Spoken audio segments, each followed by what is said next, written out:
is a picture of a preferred future that gives me energy and passion today. So if your vision isn't vivid, like what's your vision for your personal life? Like my mantra is aligning people's souls, roles, and goals. See, that motivates me. If I can help you align your soul with your roles and your goals, we got a winning combination. That sounds cute, but it steers me. That's my vision to help men become mature in Christ. Welcome to the Superhuman Life. I'm your host, Frank Rich, and this is the only podcast in the world dedicated to helping men break free from the shackles of addiction through the power of faith and fitness. It is our goal with every episode to help you take back control and rebuild your body, mind, and spirit. And we do so by bringing you real and raw conversations with people just like you, aiming to find a place in this world while dealing with the everyday struggles and battles that we all face. Now, it is my belief that we were all created for a specific purpose. And if we can harness that belief or faith, then take control of our mind and body or fitness, then we can ultimately create the life that we've always dreamed about, our own superhuman life. I want to let you know how grateful and blessed I am to have you here with me today. Let's get on to today's show.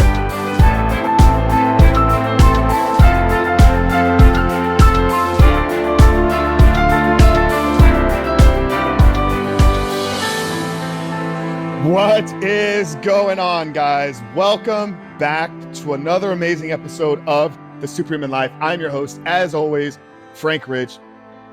And guys, you've heard me say this before, but I am incredibly fired up and just grateful to be sharing today's conversation with you. We have two of the most influential men really in my life over the past 4 years now. Get into introing them here real quick for you. But, you know, I wanted to have today's conversation. I wanted to come at it from a very unique angle. So the guest that we have on here is one of my personal mentors and one of my business mentors, Vince Del Monte. A lot of you guys out there are very familiar with Vince, knowing him from, you know, perhaps the skinny guy savior days with the no nonsense muscle building. I mean, Vince was a staple on the YouTube and muscle building industry for a long time, close to a decade. And over these last few years, Vince has really grown and evolved into more of a men's mentor, and the work that he does is specifically with helping online fitness coaches grow and scale their fitness businesses to 6, 7, and 8 figures and beyond. But why I wanted to have Vince and his father, Luciano Del Monte, on is because of the unique relationship. You know, Vince has been very vocal in talking about the role that his dad has played in his life. His dad, Luch, Papa Luch, Coach Luch, as some of us refer to him as, played an integral role in developing the Live Large brand, the TV show that Vince had on YouTube years back. And he even plays a even bigger role in the current 7-figure mastermind that I'm a part of with Vince. So incredibly insightful conversation. I just wanted to have these two men of faith, these two wise men come on and talk about some of the lessons they've learned. You know, what are some of the key things that Luch passed on to Vince that he's now taken into his life and into his business? Where did Luch, learn some of these principles on life, and where did he get his wisdom from? So we talk about some of his mentors. Luch gets really vulnerable at one point and talks about some of the mistakes that he made while raising 3 boys. And we talk about, how can you avoid those mistakes if you're currently a dad raising boys in the world that we're living in today. And then we finish it off with just one of the most important parts of any episode that we have, and the importance of establishing and building your own personal foundation. Guys, this is one of those episodes that you want to make sure you come at it prepared to take notes, prepared to find value, prepared to have your life changed and transformed. But without further ado, guys, just incredibly fired up to share today's conversation with you, with the one and only Vince Del Monte and his father, Luciano Del Monte, on being a powerful and loving father. Hope you guys enjoy, and we'll see you next week.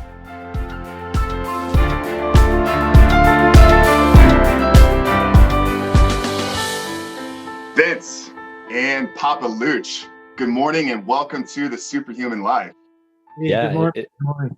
Shoot, Dad, you and I are going to do that the whole show, talk over each other. It'll be It'll be all right. We've had a few of these three-way conversations, and I'll do my best as the host here, just kind of navigate and make sure we're not speaking up over each other too much. But something I didn't mention to you guys before any recording, because I thought it was really relevant to share with the audience, and that's the fact that we are recording this podcast episode at 6 a.m. on a Saturday morning. And why I think that's relevant is because the last episode, we've done predominantly interview-based shows, but every once in a while I'll pop in with kind of an idea or a rant. And last week's episode was really me screaming into the microphone for about 30 minutes, talking about waking up and stop hitting snooze on your life. And the reason why is because I was having this consistent conversation with my clients, with my students, and people just in general. I was at a Christmas party and somebody was asking me, like, how can I get up in the morning? And in my eyes, it's just easy. It just, when you want to get up, you just get up and you just start your day. So, this is not a, like, I got you moment, but I think it's important to show that, hey, we had to move some things around in our schedules this past week, with a last minute surgery. And then obviously Vince is up there, running a massive business. But we wanted to get this done. So we figured out a way, and it's literally 6 a.m. on a Saturday morning. So I appreciate you guys. I know that this is going to be tremendously valuable to the audience, and something I just wanted to share. We're willing to do whatever it takes to make these conversations happen. So I appreciate both of you. But kind of setting the context of where I really want to take you guys, and I'm going to give you guys a chance. Vince, I think the majority of our audience knows a lot about your story, so we can kind of bypass, like, who is Vince Del Monte. But we definitely want to give Papa Luch here a chance to kind of intro himself. And really where I want to take the conversation is it's all about fathers and the role of the father, in the family, the role of the father, perhaps in a business type setting. I think, Vince, you can have some unique perspectives to share here. Before we kind of jump into that, start with you, Luch. Why don't you kind of just share, in maybe kind of a, quick 3 to 5 minute bio, just, your background, who you are, and, Sure. Kind of the role that you played in kind of helping Vince, build this massive brand and business that he's got online. Well, I'll tell you, I got something here that's the special. mastermind. That's the mastermind. This here is where I'm from. This is my father, the original Bronx Tale guy. Okay. Wow. That's who Vince is named after, Vince Del Monte, Vincenzo Del Monte. That's a close-up of my pop. I post that photo on my Facebook page if anybody wants to see it. An immigrant, came from Italy and right after the war. So I'm the son of immigrants. I'm the oldest of 3. My late brother Bruno passed away of drug addiction. He was Vince's one of his favorite uncles, if not favorite. And so that's part of our story, our pain. Grew up in an Italian home, Luciano, Rosetta. I met Vince. All my kids are named after someone in the family. Vince took the name of his 2 grandfathers.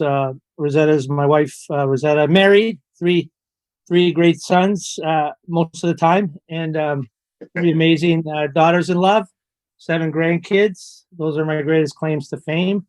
I grew up in Toronto. I grew up in a part of Toronto where it was mostly Jewish people and Italians. Jewish people were about 80% of the population, and we were 20%. I grew up. My best friend was Jewish, Dave Langer, so we were the Jew Wappy. I guess the most important thing about my early life was I struggled. My parents couldn't speak English. They couldn't speak English, so they couldn't help me. And I wasn't one of those natural immigrant kids who kind of skated to the top, right, and became famous. I struggled. I failed grade 1. I was passed on trial 3 years in a row.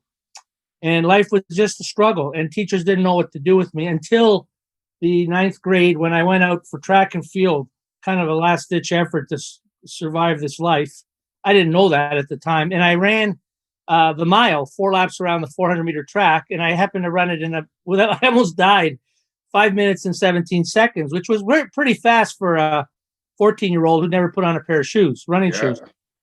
Local high school coach came by, and I'm telling you this story because it shaped my philosophy of coaching as I look back now over 67 years, as I look back to those days. His name was Jim Parker. He came up to me, he says, "Hey, what's your name?" I said, Well, they call me Lucky Lucy. He said, okay, I'll call you Lucky Lucy too. So, what are you going to do sports next year? I says, yeah, I'm going to play football and soccer. He says, no, you're not. I'm going to make you a track star. Well, I never did get my soccer equipment or my football equipment.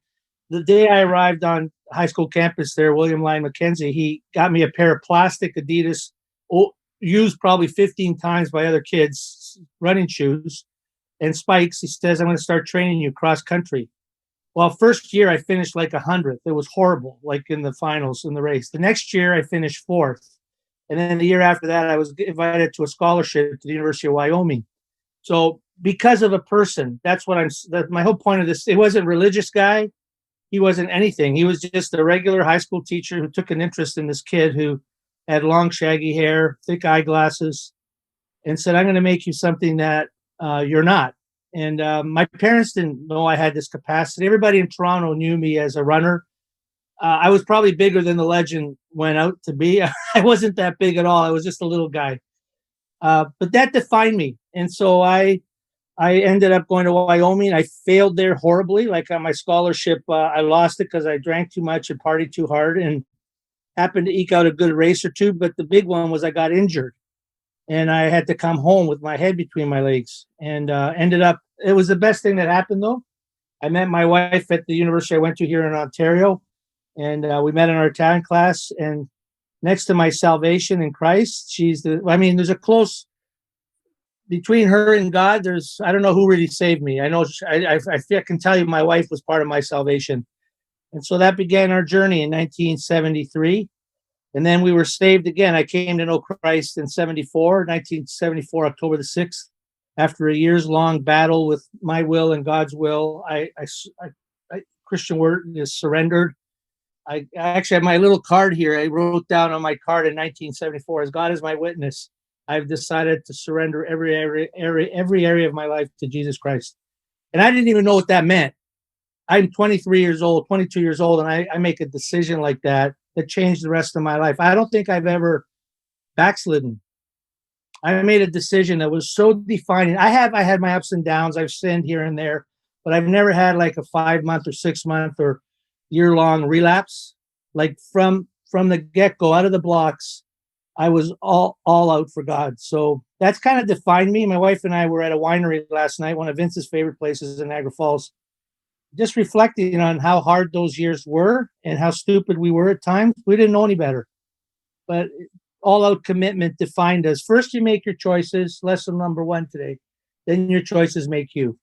And my first choice was to marry the right girl and start dating the right girl. And my second choice, which was before that choice, was to say yes to Jesus Christ and open the door of my heart to him.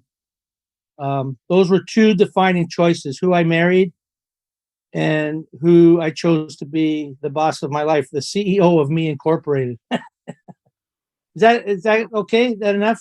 Yeah, no, that's absolutely amazing. I mean, what am I going to say now? Holy cow. Well, no, one last thing. My career. I became a school teacher, taught school. Then after a period of time, I went into Christian ministry. Vince gets my details mixed up.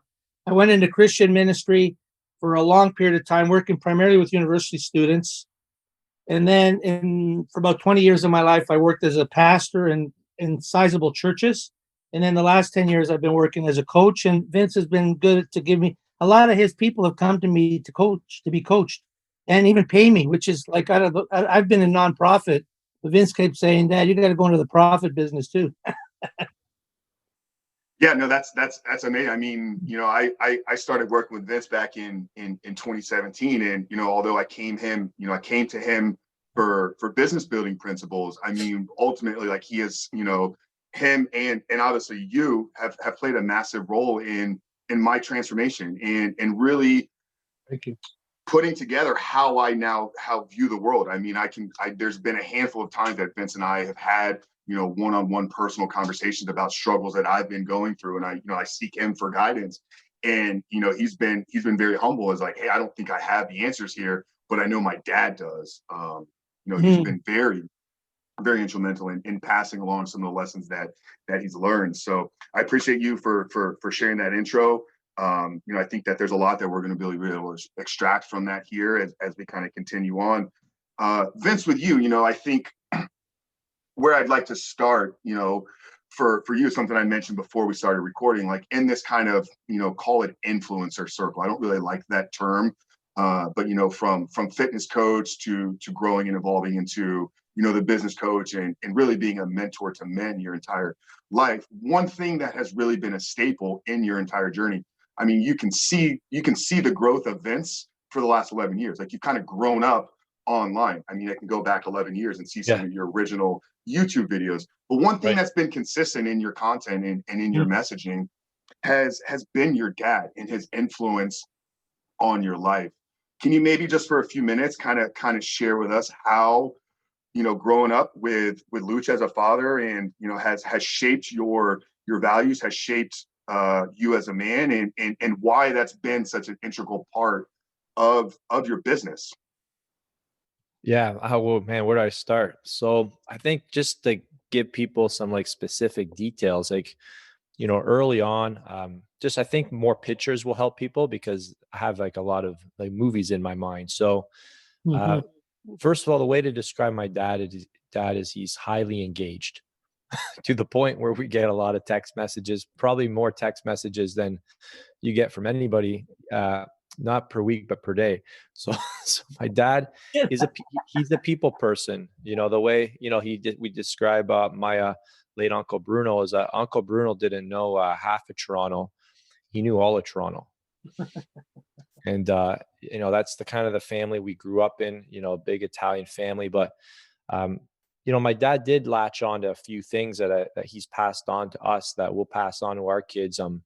One was the love for running. I don't know if it was, as much of a love at the time when it was a very painful sport. I know my brothers and I would all contribute our mental toughness to running. We're not soft guys. We're not weak. We're all very strong. And my dad introduced us to the world of running. Probably one of the best gifts he gave us: long distance running, cross country running, 1500s, 3000s, like road races, triathlons. Like those days were formative. Looking back now, and you see guys write books on mental toughness, and I'm like, man, I got this growing up. Like, 75 hard. What a great, concept, Andy Frisella. But like, I got this growing up.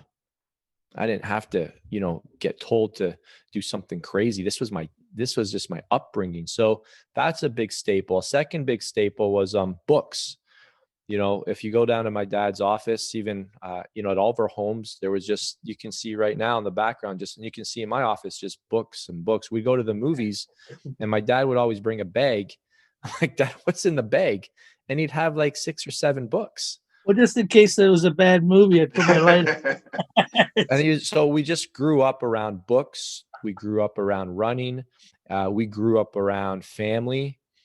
We grew up around seeing his commitment to my mom. Like, I honestly don't remember like blow-ups or anything. There was never, oh my goodness, like there was always consistency around the house. Mom and dad were always there. They were always there. Mom was always ensuring that, we were always taken care of. Our basic needs were always taken care of. And dad would always push us. He'd always push us and hold us to a very, very high standard. I think another valuable thing that, if I think about my dad and what he's given me is his circle. Like, I remember his friends were always solid. They were always interesting guys. They were strong Christian men. Like, they weren't flaky, like Big Pete Cooney, Pete Cooney. And, I just started meeting the guys that he would have breakfast with. And I'm like, these are solid men. Like, they treated me like their son. They would always give me a big hug. They would ask how I was doing.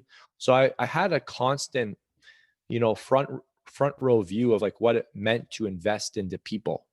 And my dad, then on with his career, on that, I've shared this quite a bit lately, seeing him, minister to people in small groups. And, I'm up on stage, talking about business. So he did the same, but helping people with their spiritual lives and obviously teaching principles from a biblical perspective. And again, you see the impact of that. And he was just around great people all the time. There's always great people in our home.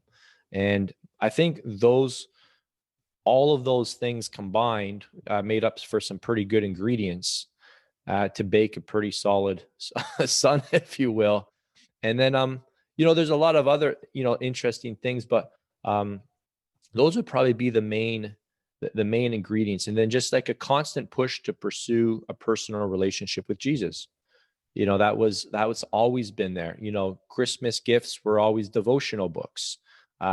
Christmas books were, or Christmas presents were always things that were related to personal development. It's what I do now. Like I got my son, I'm getting on all books for Christmas. It's the only gift that my kids are getting from me because I don't know what else to get them. Flavia's got him a gazillion gifts. I don't know how she. You remember what we would always do between Christmas and New Year's? We'd go away for a couple of days wherever we were. And what did I help you guys do? Including Mom. Set goals.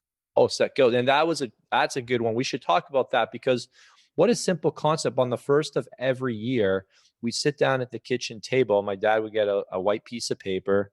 We break it up into 4 quadrants, so a T. And in the top left, you'd write down your physical goals.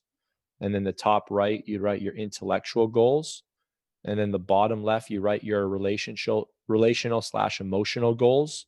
And then the bottom right, you'd write your spiritual goals. Oh, you remember. Unbelievable. Wow. And it would be just like 2 or 3 things. And we have like, we can go back and read them. And like, it was so simple. Like some of the things we'd write down, like read my Bible every day or go to church on Sundays. Past grade 9. Past grade, on, training, it was, a little longer list. It's like, run a 9:15, 3,000, there was always like, qualify for QASA, qualify for OFSA, there was always goals.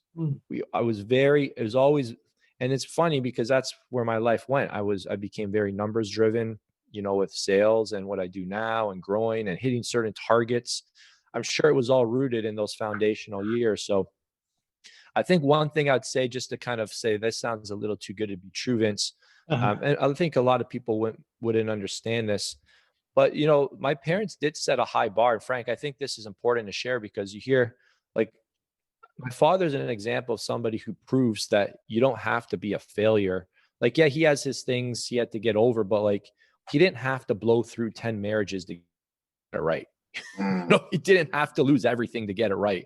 Like, you don't have to, like, those stories, I get it. Everybody has their own story. I'm just saying, like, you can go to school on other people's mistakes. You can have, if you put yourself in the right environment and you live a Christ-centered life and your decisions are biblically anchored, you can do great things without all the mistakes along the way. So, I think what I wanted to say on the flip side was that the bar was set pretty high.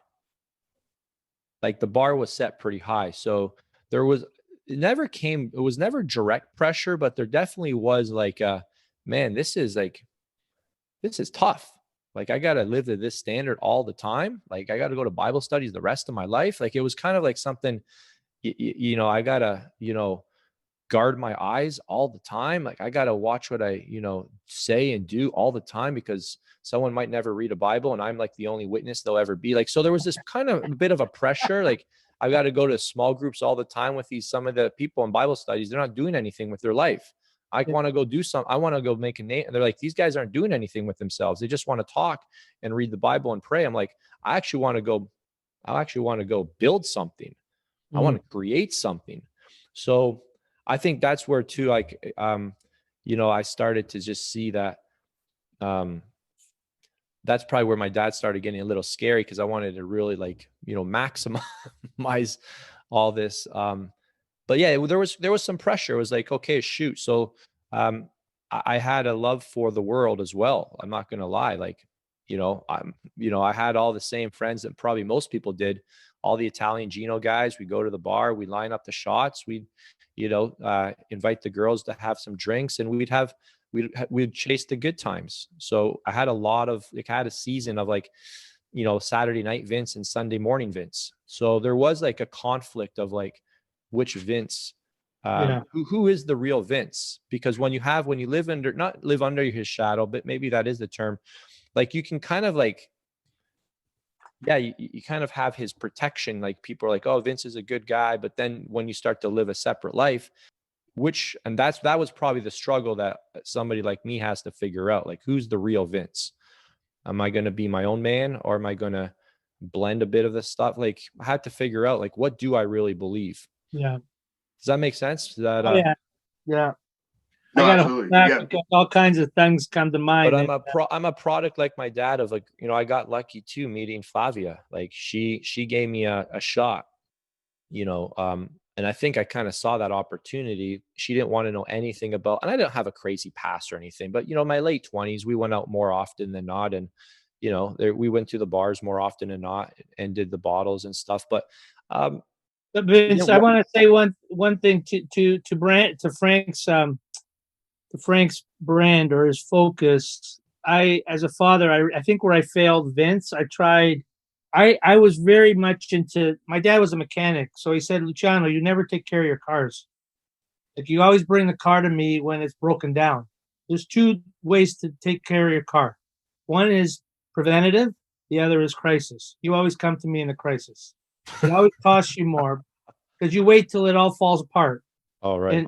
And I think with Vince, I took the preventative approach with all my boys. Like, if I do all these things, they won't get into pornography. They won't get into drugs. I think fear drove a lot of my parenting because of my background and because of my brother.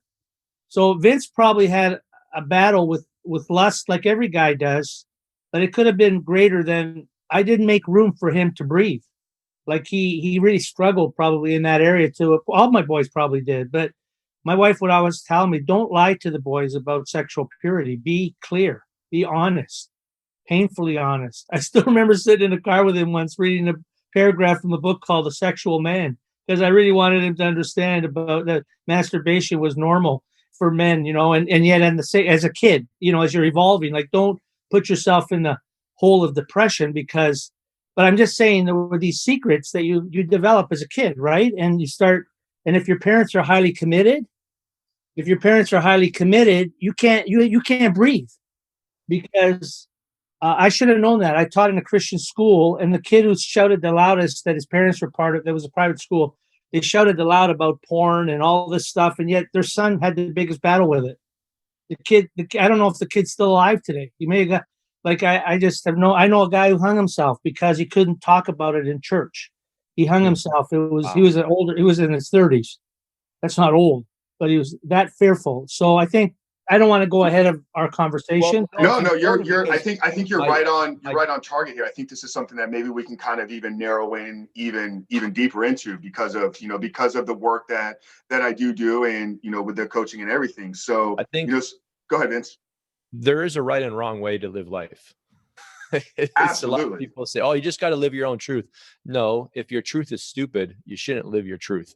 A lot of people's truth doesn't help.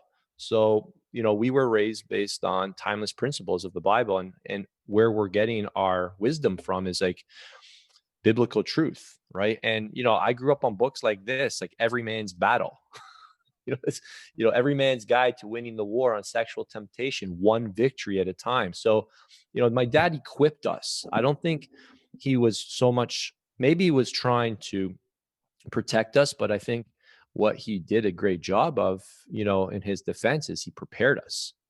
He truly prepared us. Like, he gave us tools. He put us in environments where I had opportunities to talk to other guys about, bouncing your eyes. I was learning these techniques on, like, when you see a beautiful woman, the first look is innocent.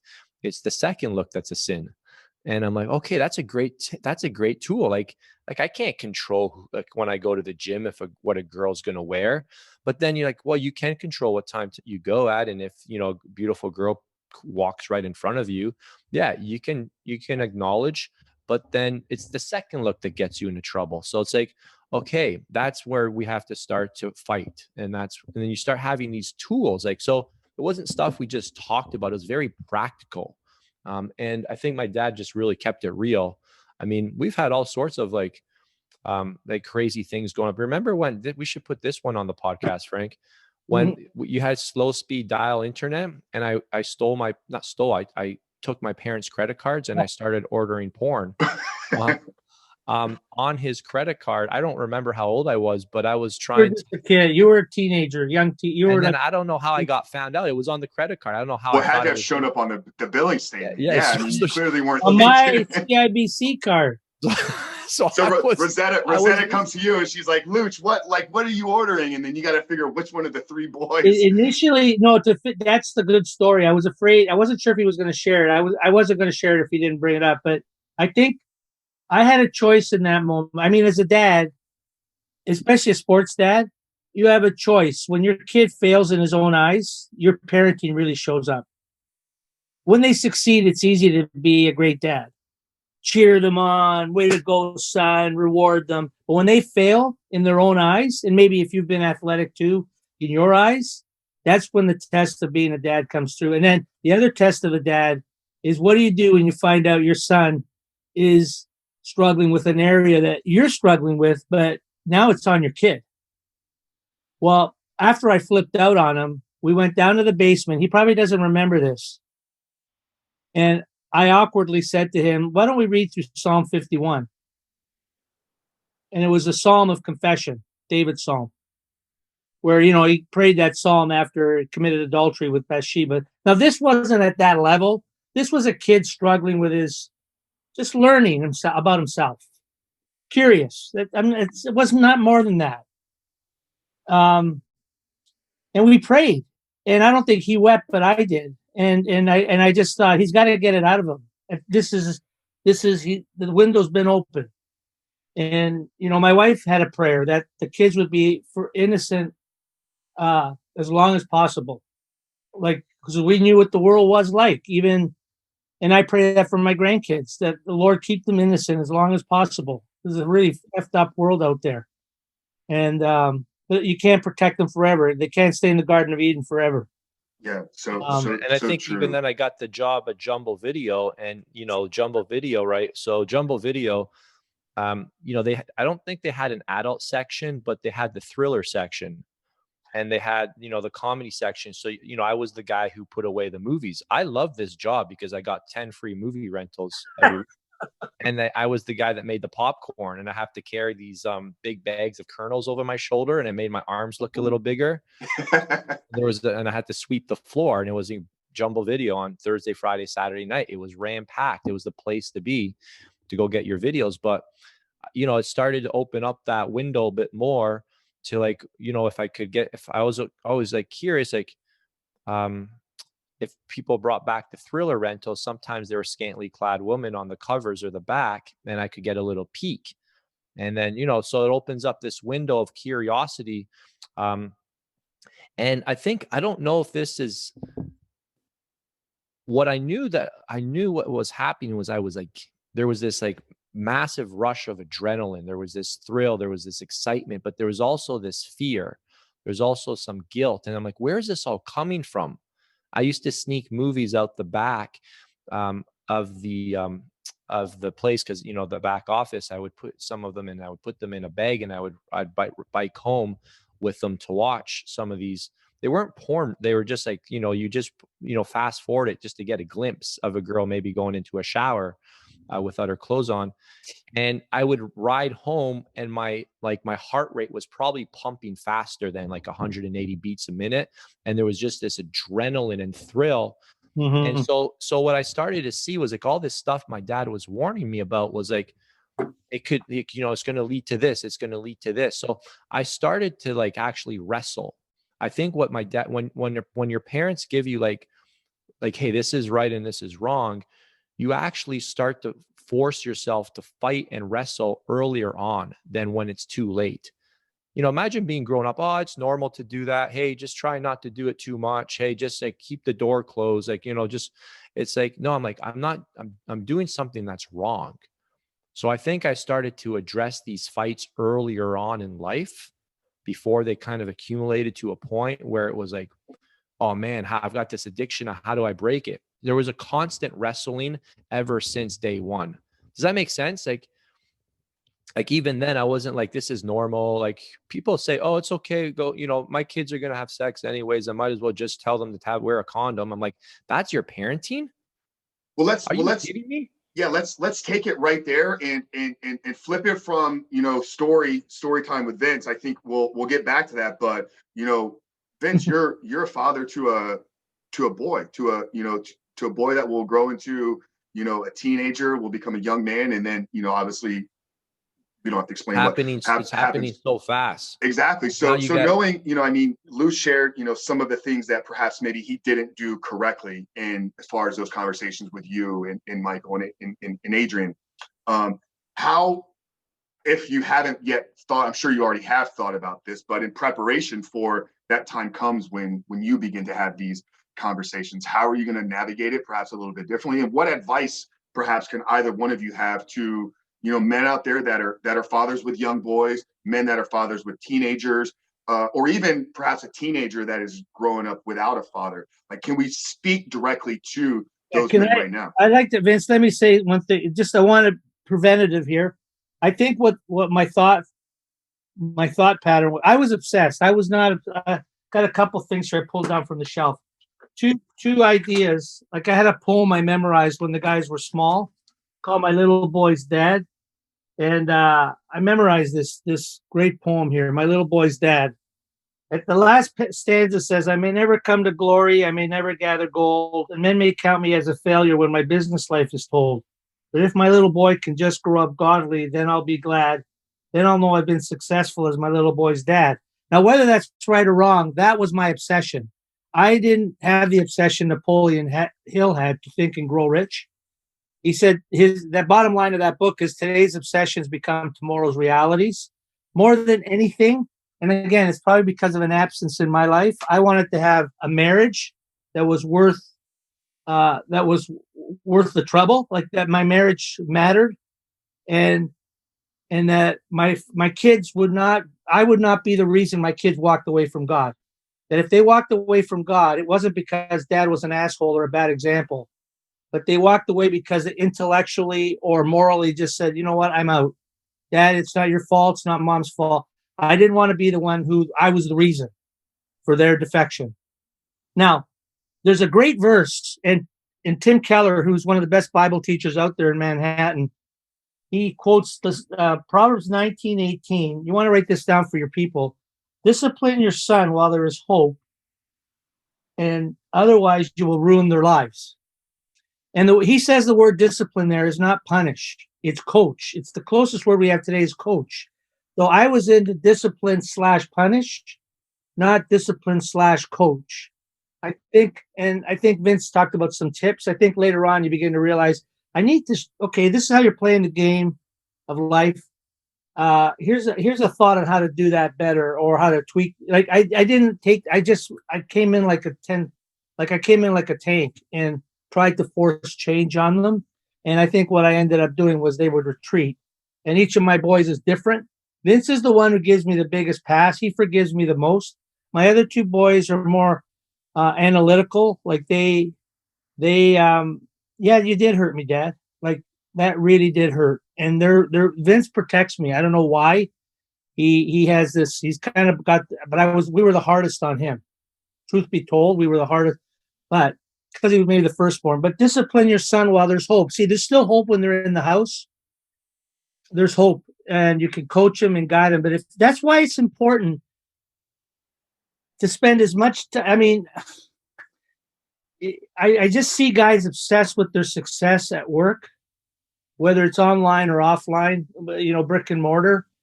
And if they could just take a percentage of that and invest it in their kids, when you see your kids struggling like I did, my dad didn't know better, but I needed help. And they didn't know how I suffered. And if your kid is suffering academically, for example, if they suffer school-wise, that's hard on kids. And if they're suffering because you're not there, that's even more painful.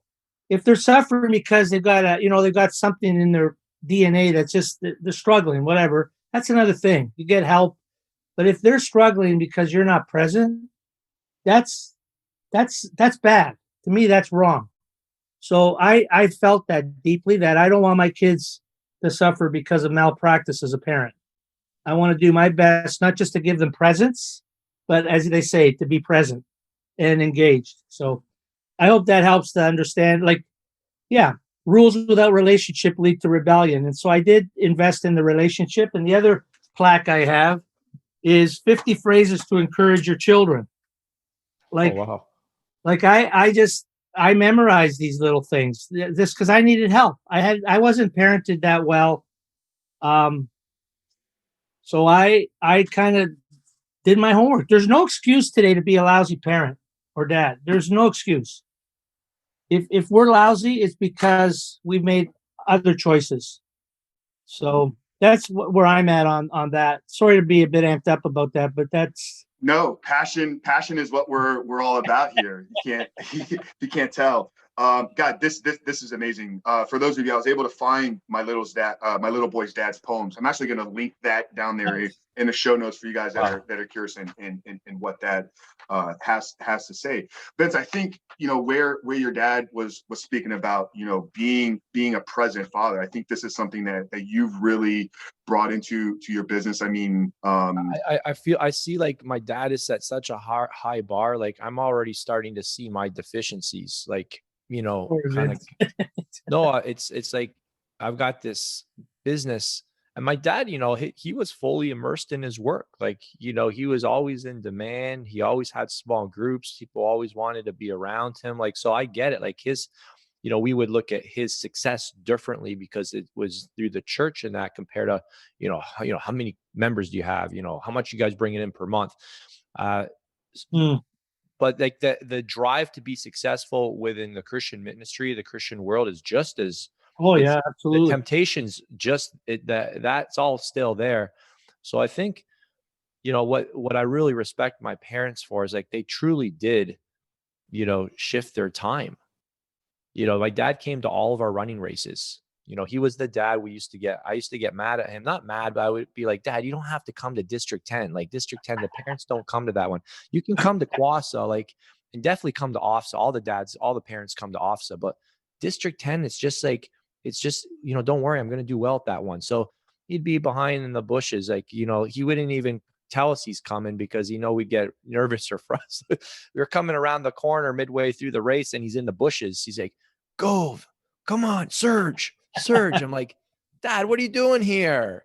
Holy cow. And it's a kind of a joke, like, oh, Vince, you're so lucky. My dad never came to any of my races. And I get it. My dad became a father to a lot of the runners on our team.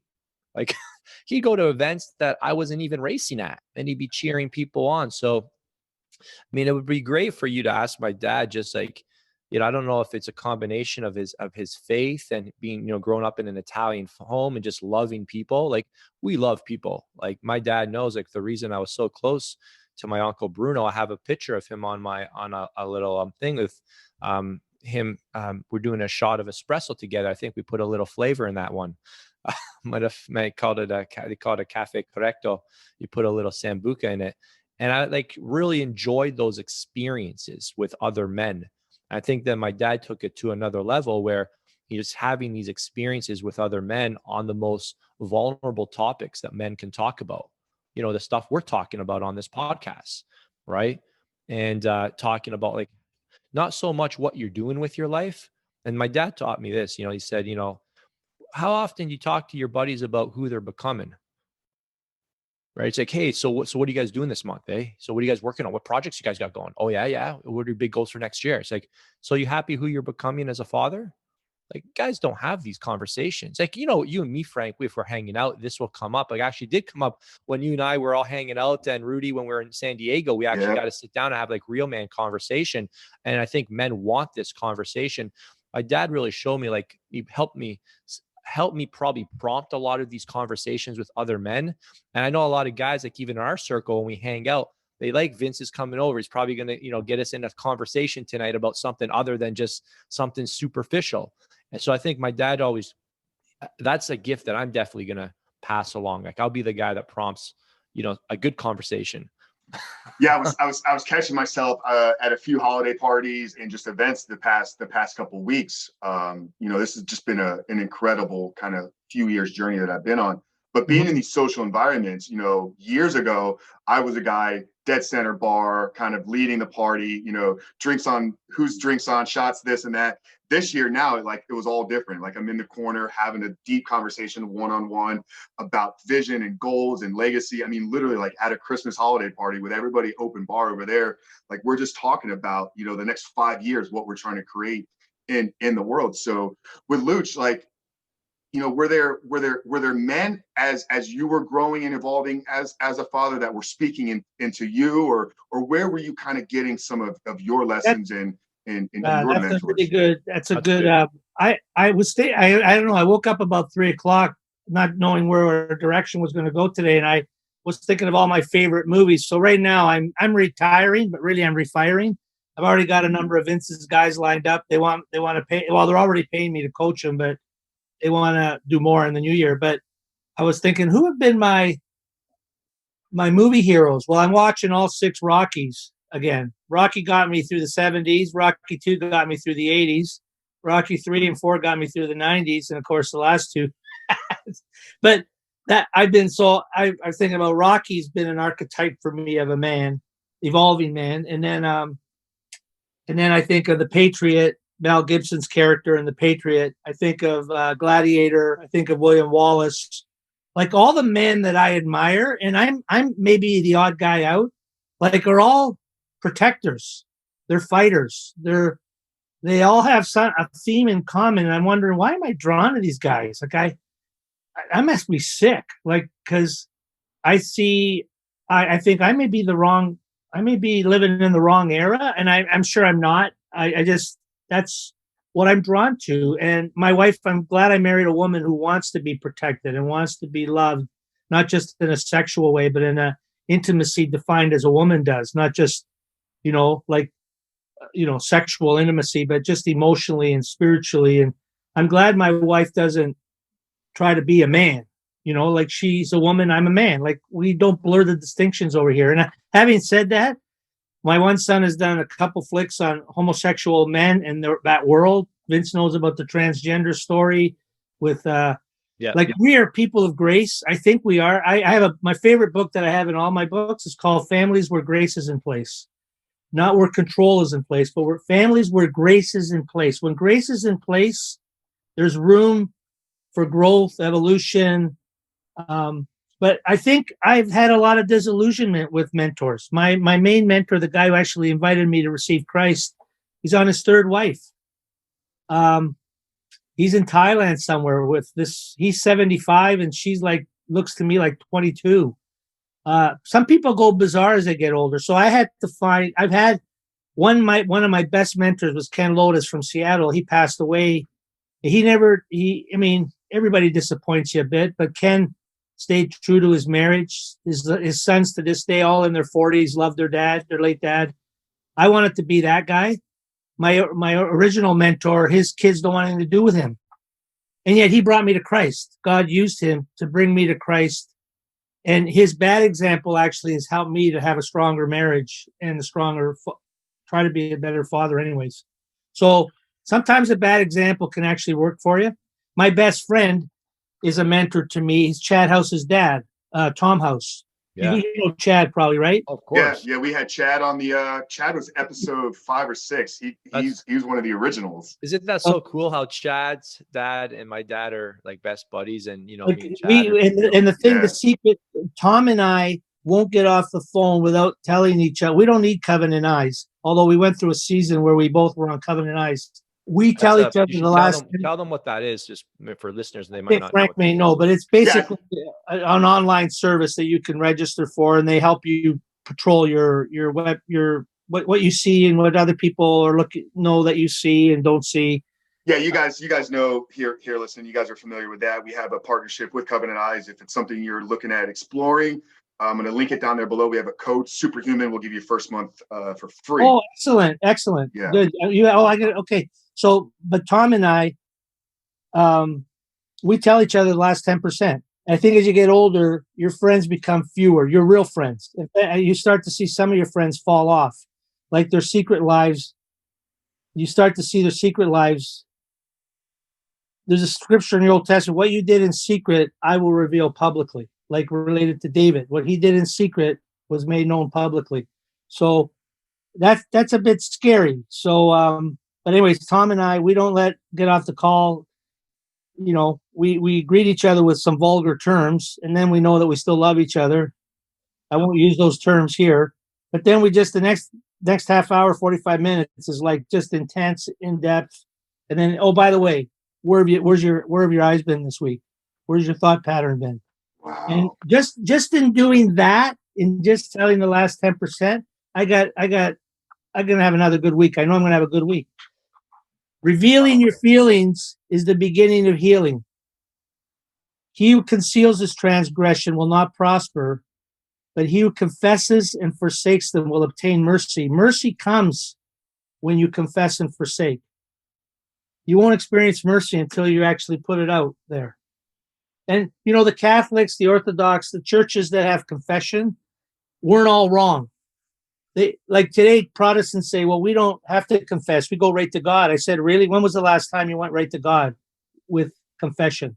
Like a real, I'm come up from behind the barns. I'm guilty. I'm sorry. I was wrong. Forgive me, Lord. Like when was the last time we were up in arms about our not just that our sin affects us, it affects the people around us.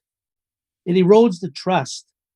My wife, when in the early years when I was younger than Vince, you know, I had my struggles. We didn't have online. We had late night baby blue movies, and on occasion, I'd be so stressed out from work, I might go want to have a peek, and she would never come and say, "What are you watching?" She just trusted me.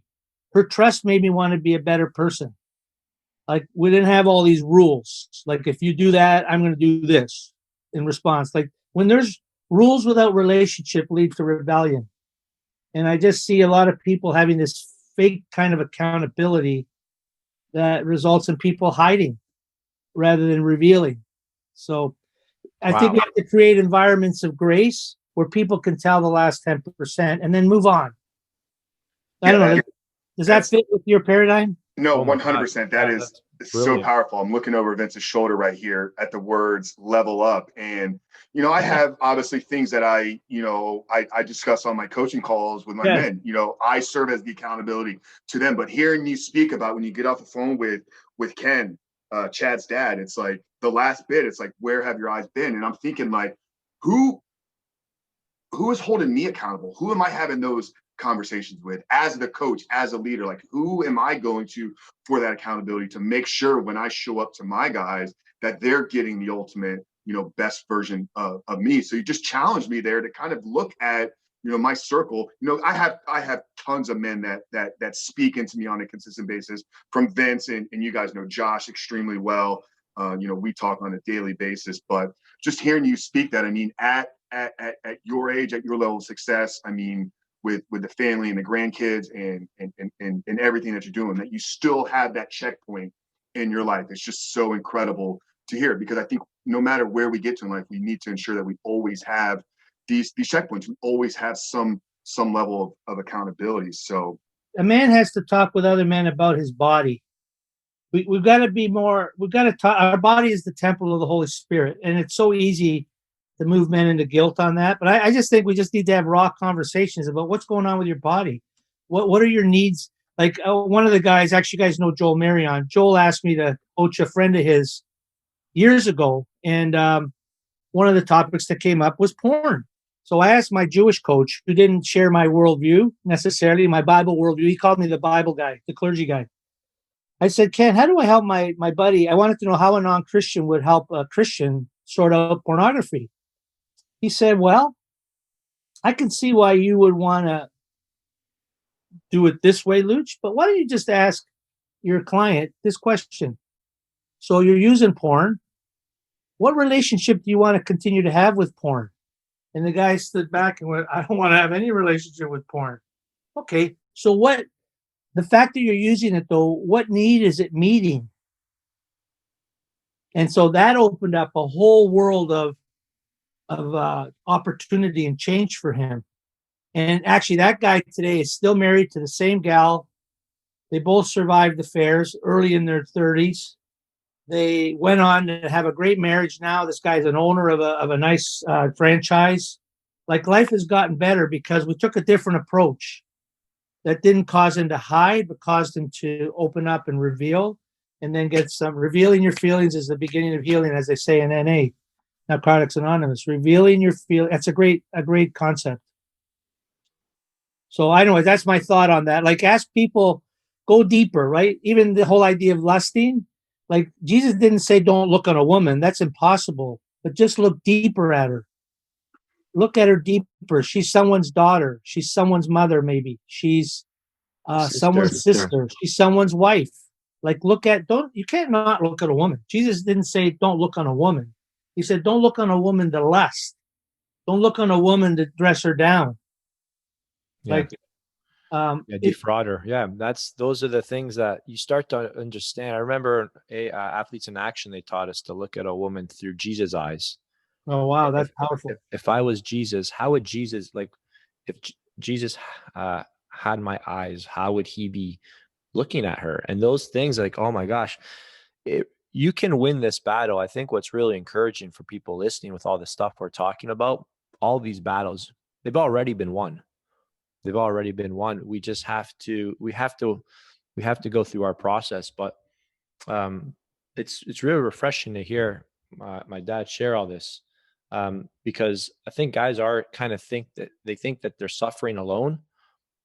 They think they're suffering in silence. There's nobody else going through this.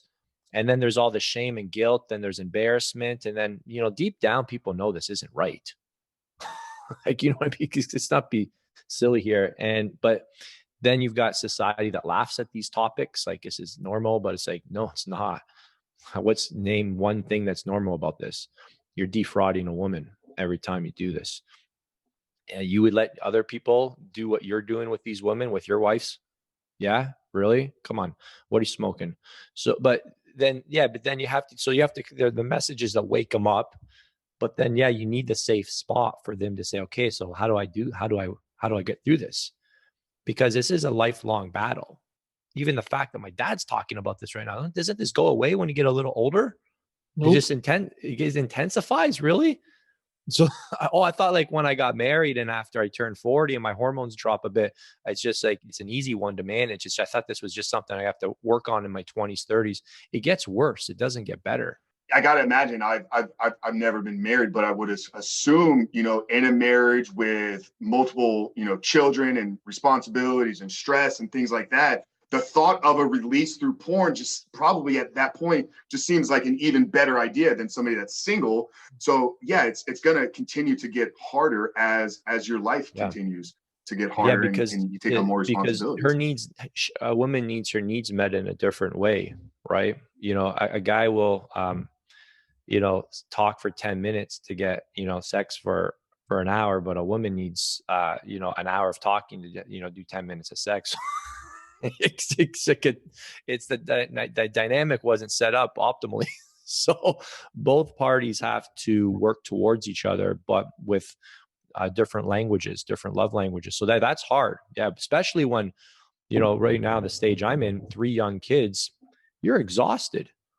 I shared this with my dad, and I know he was really encouraged. I've shared this with all of our mastermind members, but this past summer, Flavia and I both got some coaching, some therapy around, just the whole intent of the calls were to figure out our positive desired end states.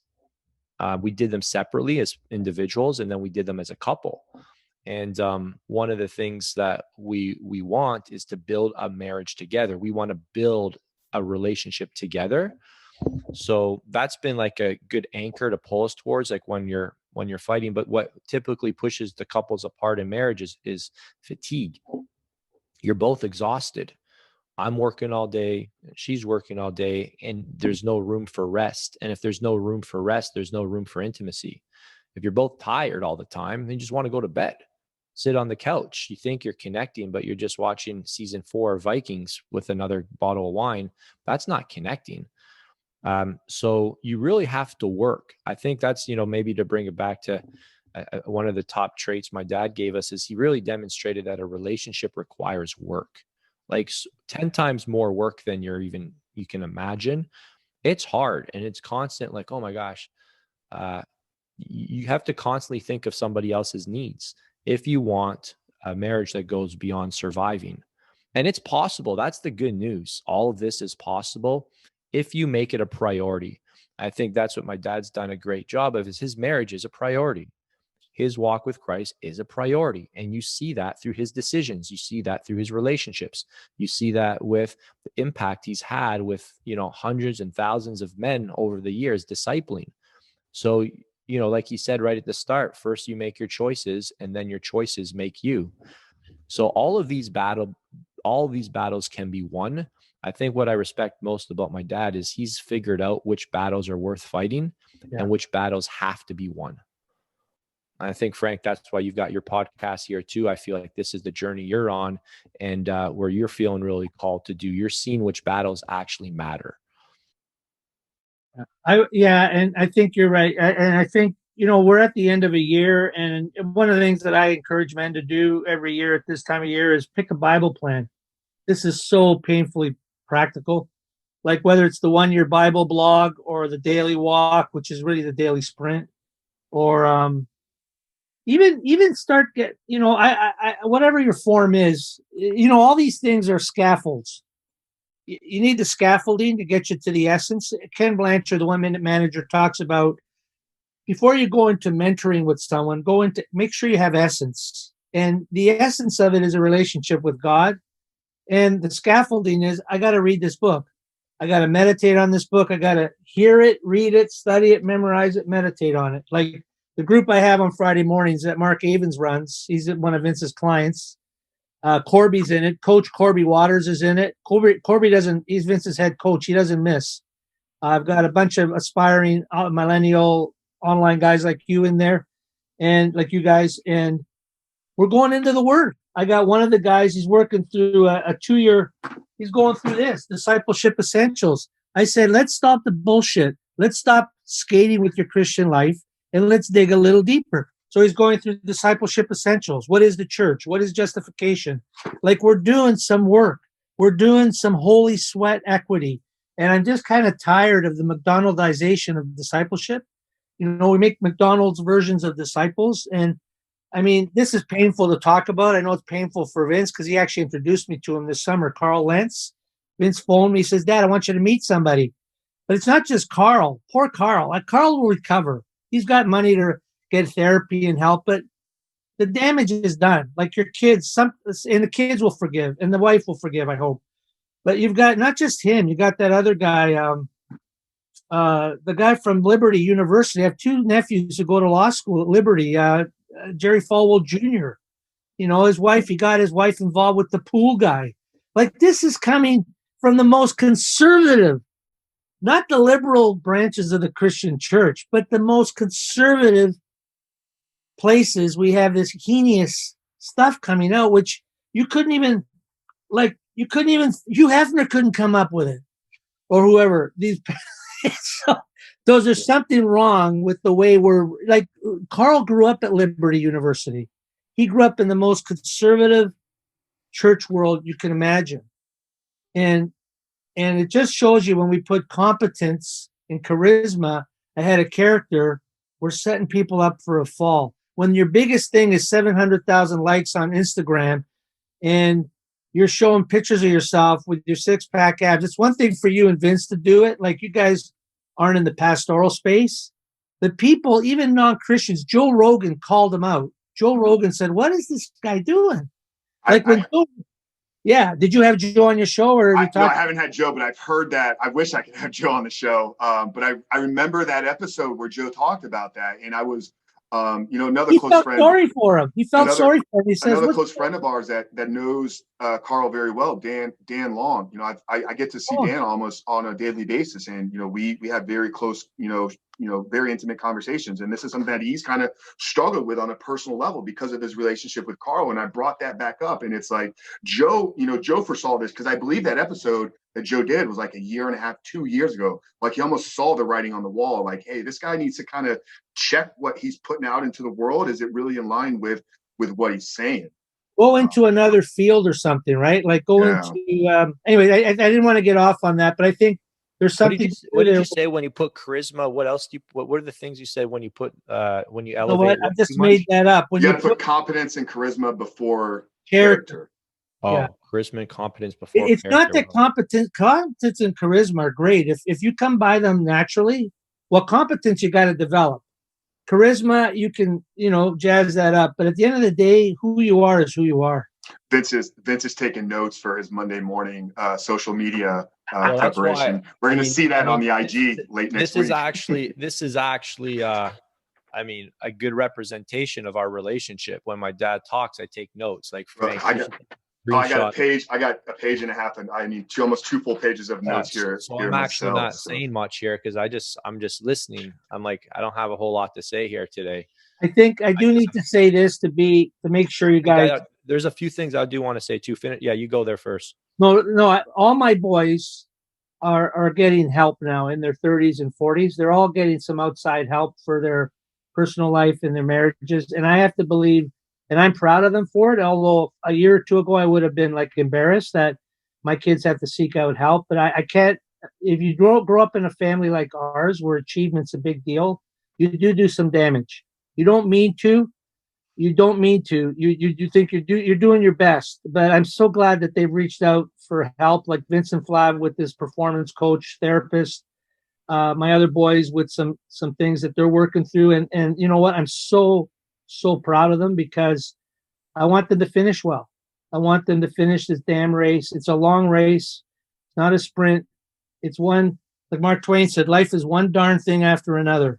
And so by the grace of God, by hunger for God and His Word, and His presence, there's a way forward and some good community, intentional community. Yeah. So amazing, Vince. You had a couple of things you wanted to get out, and then we'll wrap it up. I think we should also just like inject a bit of the tension in our relationship too. Yeah. I think that people would be interested in, like, so what do you guys? So, my dad, there's Italians out there that are so scared they don't put their kids in swimming lessons. That's not the type of fear of my parents. I've skydive, whitewater raft. We've done all sorts of fun adventures, ride bikes down, hills in Collingwood at 60, kilometers an hour. We've maybe even faster, maybe 60 miles an hour. Anyways, letting me go ride for 4 hours in the middle of nowhere. Like, my parents have given us room to move. So I want to be clear, like, it's the fear. There's this fear though, like, maybe Dad, we can, this is what I always try and push my dad on, like, Dad, it's going to be okay. It's going to be okay. But he's always kind of monitoring the pace. I don't have the exact language, but he's just worried about like how much I put out there. And actually, I remember when I talk about parenting, I talk about marriage, he's like, just Vince, be careful. Like, I'm like, why not? They need to hear this. But I starting to see, like, maybe I should like just focus on, getting this right in the house, because with social media, as Bishop T.D. Jakes says, a lot of people use language to cover up lifestyle.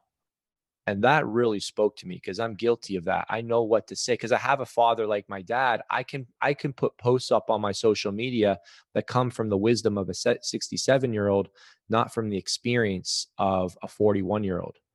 And I need to be careful that I'm not projecting stuff out there because it gets a lot of likes because people, oh man, Vince, that's so good. That's so good. So I think one of the things my dad's kind of aware of, and I'm aware of, but like where there's tension that we have to be careful on, is like, we don't project what we're not living out in the home. And my dad always gave us a simple saying: if it's not working inside the home, don't export it. Your faith. Don't export what's not working inside the home. And I think that's probably been the biggest gift my parents have given us. It's like, I am proud of my relationship. Like, I truly am. Like, I'm like Flavie and I, like, she's a firecracker. She's a type 1, personality. It's taken me 10 years just to start figuring out how to just navigate things. And we're just starting to find a good stride. But, like, I'm aware that I have so much work to do inside the home. I've got to figure out, I got to put all this stuff I've been told by my therapist into practice. I need to rest more so I can be more present with the kids. So I think when you've got a combination of like the model, the bar to shoot for, And then when you stop freaking projecting stuff that's not actually working in your house, and you actually just start to apply this stuff and you commit to doing the work and make it a priority, you can get this right. So Dad, is that pretty spot on? Like I think you're scared still, and I'm scared too. I think I always tell Dad, I'm like, but Dad, this is the risk of me putting myself out there. I am helping a lot of people. I just have to be careful that I don't put out stuff that's actually not happening in my personal life. Because I know what to say. I know what to say because I look at his life and I've got the access to the wisdom of all these guys who are like 20, 30 years down the road. So I risk, well, Vince, you were preaching all this stuff.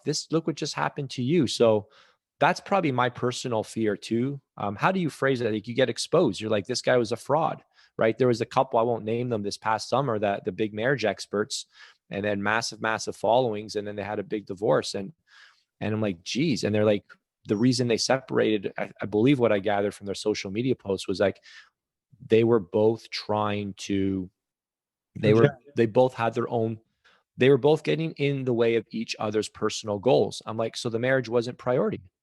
I'm like, the marriage wasn't a priority. They both had dreams and ambitions that they couldn't achieve because of the other person. So they made sense to separate. I'm like, what a BS relate. So yeah. So I want to just say, I want to say to Frank, you're doing. It's Frank, right? Of course. Yeah. Frank, you got two good names, Frank and Rich. I could call you Rich too. It'll be like a first name. It wouldn't be the first one either. Yeah, no. I was going to say, Vince is spot on there, and I want to say, to you, you're doing good work, brother. Like just, give advice to guys like us, Dad, like younger guys who we are trying to do a good work, but we're not through the mud. Like we're on like mile 1 of a 26-mile race. Give advice to younger guys who are trying to like reach, and share positive stuff. But like, what do I know about marriage? Yeah. Just be aware your roots and wings. Like, like Bill, make sure Vince often mocks me because I say, he doesn't mock me because he's put me in front of a lot of groups, masterminds, talk about personal foundations. But I've never mocked you. No, not mocked me. Just said, Dad, some people have foundations and they never do anything with it. That was what you're saying. And that's true. Some people hide behind foundation. Oh, I got to build my foundation. They never do a damn thing. It's just a foundation. Here's Frank. Here's Frank. He's recycling his pain. Like I've heard your story a little bit. Like you're a wounded warrior, but you're wounded, but you're a warrior. You're still in the game. Life is about, men go through 4 stages, and this is what I want to say to the guys here: is there's the stage of the warrior stage when you're trying to figure out what you're fighting for. And then you go through the season you guys are in right now. You're kings. You're leaders of something. Like you're leading a movement towards holiness and purity and whatever words you use. I don't know what they all are, Frank, but, Vince is a king in his domain. He's integrating his business and his faith and his family, trying to put it all together. And then you go through a season like I think I'm in, is the sage or the mystic, the person who's, I don't need to compete with you guys. I don't care about how many likes I have or don't have. We all are tempted to flirt with that shit, but at the same time, I want to be the wise person. I want to be the person who you guys can all talk over each other, but I'm going to just sit back and wait. When it's done, I can speak, please. And then the last one is the lover, the season of when people are with you, just feel so loved and safe, and they're in a harbor with you. And I think those are 4. Those come from Carl Jung, but I think as a Christian, I've christened them. Like, figure out what your fight is. Like, what are you fighting for? What do you want to be the cause of? Here's a great question. See, how you define that will determine your motivation to live a holy life and to live a life that honors God. What do you want to be the cause of? And then in your king stage, this applies to women too. A woman is leading, but we're talking to men. What are you leading? What are you the king of? What's your domain? What has God given you? And is it worth sacrificing for that? Like you guys are both sacrificing. Like Frank, the world, I pray for you actually, because when you start talking about men's sexuality, you are a target, buddy. You are a target of your greatest strength can become your greatest weakness.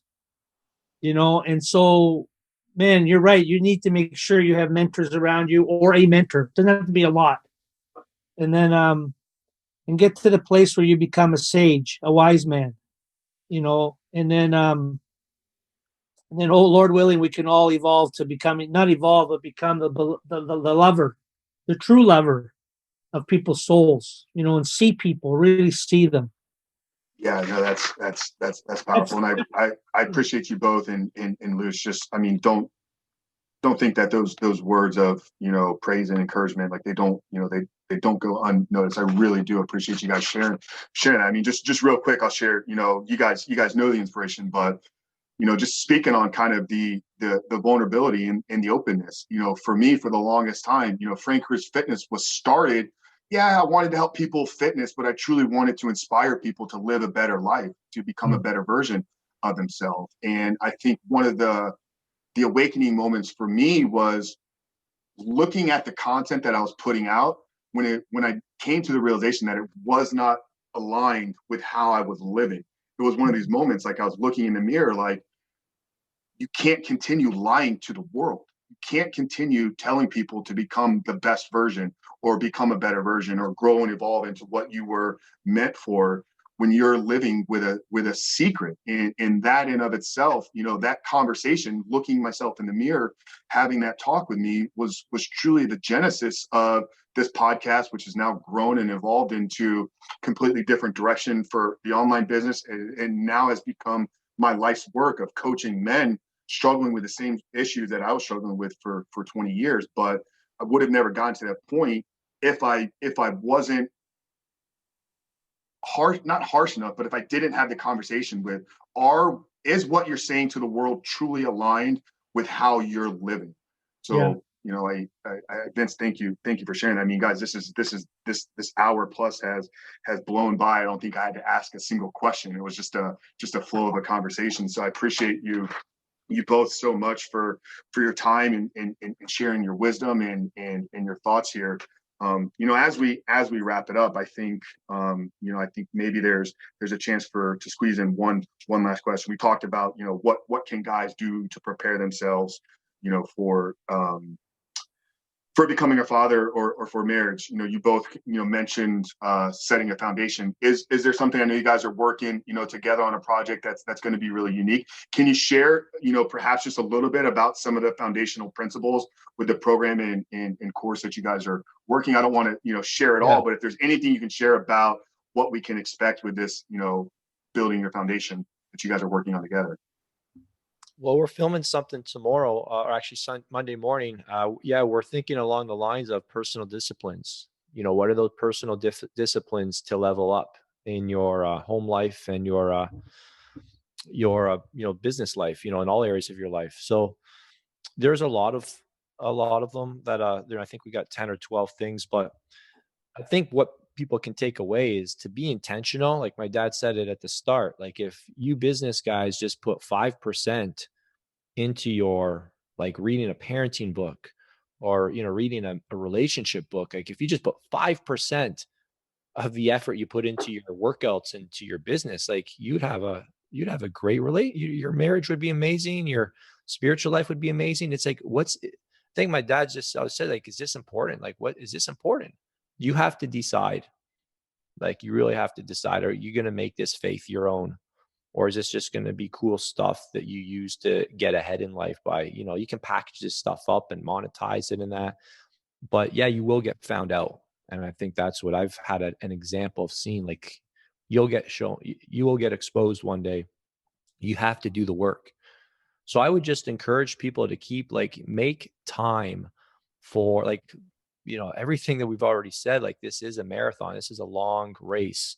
So if it's a long race, how do you prepare for it? Like, yeah, it can't just be business, business, business. Like, Frank, we got to talk more, right? We got to have a set time each week for Bible study. We got to have, church every Sunday. We have to have, you have to build your life with parameters, margins, non-negotiables, and you've got to focus on those things first. Sunday, so you got to focus on all the big rocks and be intentional.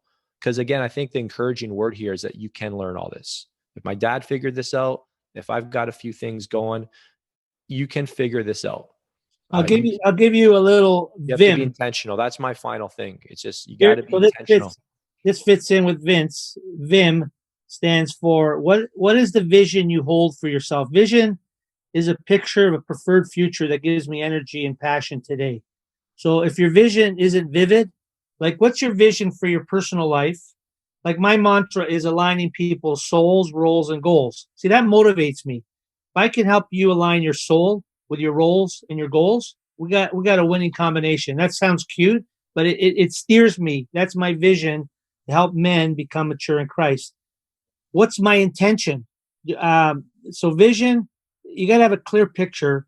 Then you need intentionality towards that, and then you need a method. So I was saying earlier, I think one thing that guys could do, and if you don't have the resources, reach out to Frank. Like he probably has a whole toolbox of stuff. Like, start reading the scriptures. And if you don't know where to start, reach out to someone for help. There's no Tell them where to start, Dad. We read Proverbs. Tell them, pick up your Bible today. Yeah, actually, what we did with the online guys, the 7-Figure Men Bible study on Friday mornings? We went through Proverbs every week. We did one chapter every week. Yeah, so today's, and I'll give you guys a simple one that, my dad gave me. And if I fall off track, this is how I get back on track. So what is it today? Today is December the 19th. When this drops, probably be December 21st. Read Proverbs 21 today. Yeah. Tomorrow, read Proverbs 22. Just start at the wisest man of all time. Just read what he had to say about wisdom. I don't think there's anybody listening here who doesn't want more wisdom. So just read one chapter a day, and that's a great place. And then pray about what you read. Just start there. I would encourage everybody to really get into. I'm going to give you a passage of scripture that I want you guys to read on your own. 1 Corinthians chapter 9, 19 to 27. Paul uses the word win about 8 times. He wants you to have a winner's theology. He says, even though I'm free from all men, I've made myself a slave to all that I might win the more. Paul wants to succeed. He wants to win at his task, at his vision. But he says, don't you realize that in a race, everyone runs, but only one person gets the prize? Run to win. All athletes are disciplined in their training. They do it to win a prize that will fade away, but we do it for an eternal prize. So I run with purpose in every step. I am not just shadow boxing. I discipline my body like an athlete training to do what it should do, not what it wants to do. Otherwise, I fear that after preaching to others, I myself might be disqualified. That's the foundation. Like, you want to win? Paul says, you want to win? Make sure the core is right. Get the core working. And then you can have all kinds of, that's the key. That, to me, that's my life passage right there. You can have a loser's theology, which is based on a lot of smoke, or you can have a winner's theology that says, I can do all things through Christ who strengthens me. So, but I think you got to do a personal inventory. You got to do a personal self-assessment. Where am I?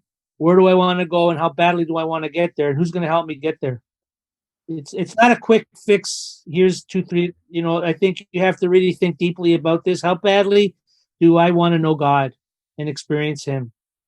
And I think that's really where it begins. Actually, we didn't say this, but when it says don't lust on a woman, the verses before say, blessed are those who hunger and thirst for righteousness, for they shall see God. So you can't, the ultimate solution to dealing with our lust issue is a relationship with Christ. If you don't hunger and thirst for the Lord, then you are vulnerable. And you know what I mean? Like David was passionate for God, but he was also passionate for women. He just turned that passion in the right direction. We have what we call the Book of Psalms. So I feel like we could open up a couple more podcast episodes right now. Yeah, no, we could continue. And I mean, if there was going to be a perfect place to end this today, I think that mic drop right there is it. I had a series of questions, but truthfully, sorry, no. We covered it. We covered it all. I always have one last bit. It's what is the definition of a superhuman life? I don't think we really need to cover that, because in that 1 Corinthians 9, 19 to 27, establishing your personal foundation, I think that in of itself would be the essence of what we would try to get across. So just so appreciative for both of you. Obviously, Vince, we're gonna plug your IG, your YouTube, anything else, for the audience, obviously for you guys that are, curious about some online business stuff. I mean, Vince is the guy. Vince is responsible for getting me online back in 2017, and he will be responsible for what we do. He smirks when I say responsible, but he will play a massive role in help building what will become what we do with Rebuilt Recovery next year in 2021. So for those of you guys that are curious about the online fitness side or the online business stuff, we'll plug Vince's information down in the show notes. Luch, I know you mentioned open up some coaching. Is this something that if guys are curious, can they reach you, contact you? How reach me through Vince. However, okay. Vince funnels people my way. I've got my own network, but Vince sends people my way. He knows the type of person that I find. I won't coach you if you're not coachable. So Vince knows I'll fire people before they hire me. Got it. Yeah. So for you guys that are curious about what Coach Luch had to say here, we'll plug Vince's information. If you have more questions about that, reach out to Vince and his team. He'll get you guys connected. But appreciate you both for making this time on a super early Saturday morning. Guys, you heard it all here. I mean, questions on building yourself as a father, what you can do with your kids and really molding and evolving them, the importance of loving your wife and serving your partner. It was just tremendous, guys. Make sure if you didn't listen to it with a pen and paper, come back and listen to it again. But we appreciate you guys for giving us your ear today. For Vince and Luch, Del Monte, Frank Rich, we'll see you guys next week. Yeah, thank you.